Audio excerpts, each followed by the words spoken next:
It really gives people in this country a sense that, other than the French and the British, that there weren't any other people. Everybody else came to this country at their largesse. It was a privilege. They don't really understand. When you look at slavery, it tells you something very different about the way that people interacted at the time.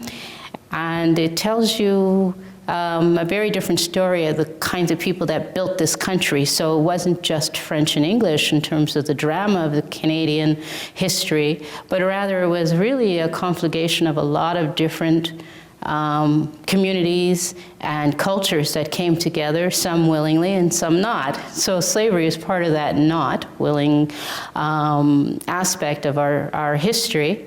And I think the legacy is that I am forever seen as other. My family's been here for many, many generations, and yet I am constantly asked where I came from. The assumption is I'm not Canadian, and even when I tell people that I am Canadian, they will very easily, and quite comfortably ask me, where did your mother come from? Or your parents, your grandparents? And if I say Canada, Canada, they get confused. They stand there and, literally scratch their head. They're quite befuddled at that.